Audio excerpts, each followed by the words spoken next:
x in g of x. So for part C, they want you to tell or explain how the zeros of f and g are related to whether their graphs have x-intercepts. So when the zeros, oops, wrong one. When the zeros are real numbers, then the graph does cross through the x-axis, and it does have x-intercepts at those values. When the zeros are imaginary, like this one, like these two are, then the graph does not cross through the x-axis at all, ever. So that's all there is to that.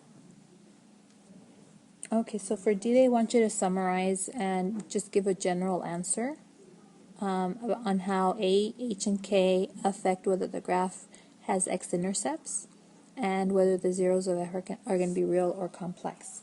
So basically, if A is positive, that means the graph opens up, and K is greater than 0, that means it's above the x-axis, then there are no x-intercepts. Okay? If K is less than 0, that means it's below the x-axis, then there are 2 x-intercepts. Okay? And if K equals 0, there is 1 x-intercept. Okay?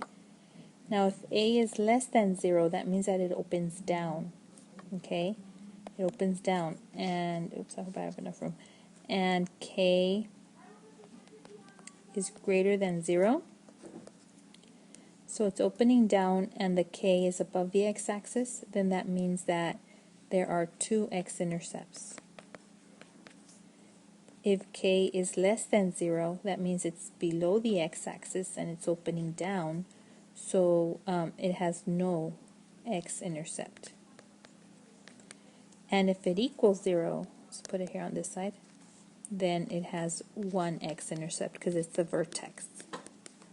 Okay, so this one's going to give me complex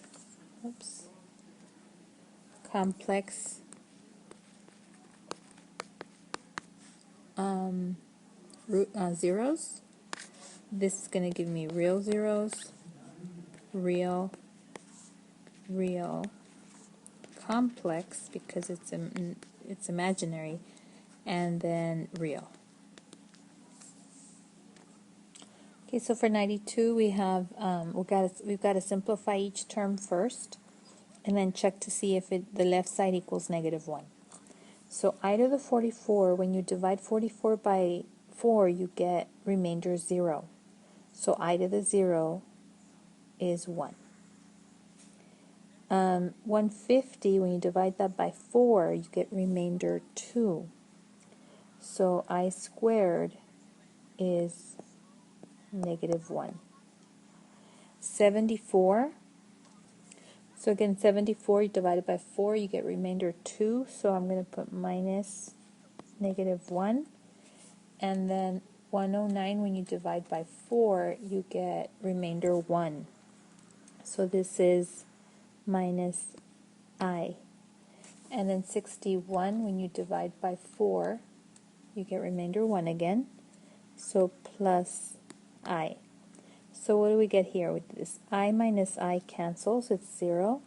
1 minus 1 is 0, and then minus -1 is +1. So we get a 1 on the left side, so then it does not equal -1 because we get 1.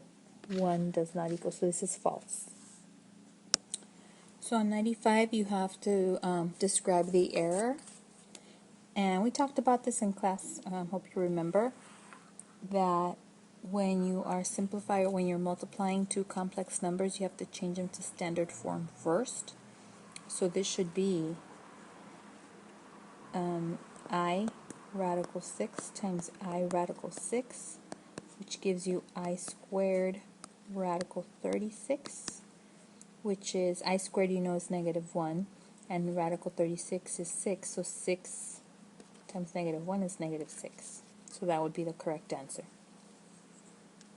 Okay, so for 96, you just have to label the letter with each of the, like the 1, the 2, the 3, and the 4.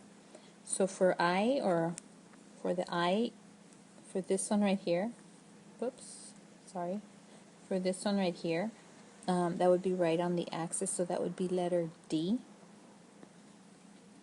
For 2I, so this one right here, 2I, that would be on the imaginary axis.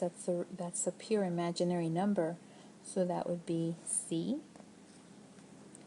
Negative 2 plus I, so we're going negative 2 on the real and positive 1 on the I, so that would be A.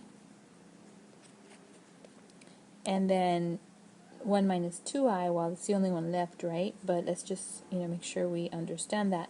So it's going to be 1 to the right and 2 down, 2 in the imaginary direction, so that would be B. So 97 is set up is a difference of squares, the structure of it. So when you multiply it out, what happens is that term and that term cancel out, so you're left with 16x squared minus 25. Alright, so x plus 2 cubed, you can do x plus 2 and then x plus 2 squared, and do this one first. So then I'm just going to copy down x plus 2. And then so that gives you x squared plus 4x plus 4. Remember, this term is the one that a lot of students forget. So if you forget it, if you tend to be, the student that just squares the first one and the last one, and you forget that there's a middle term, just write it out.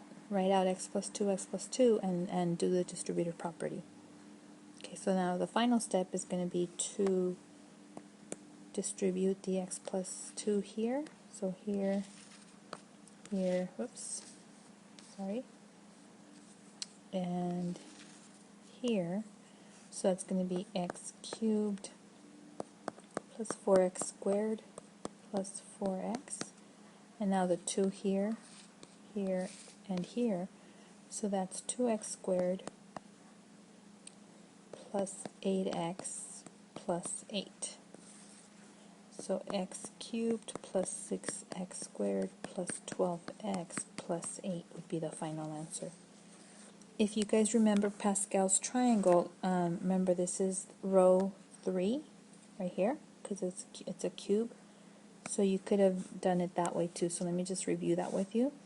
The coefficients would be 1, 3, 3, 1. That's row 3 on Pascal's triangle. So what this means is you would do 1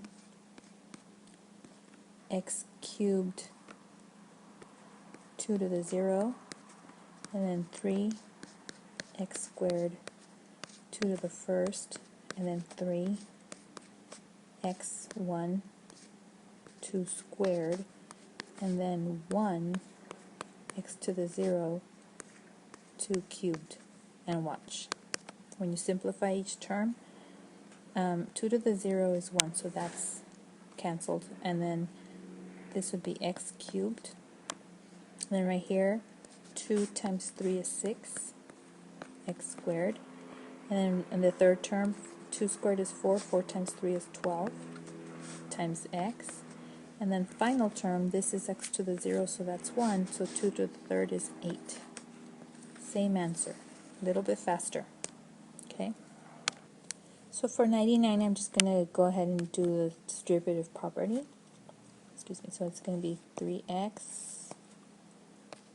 squared plus 12x, and then here negative 1/2 x minus 2, because 4 times a half is 2. Combine like terms.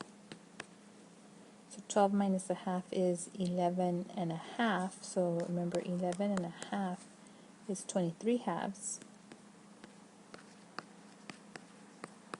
minus 2.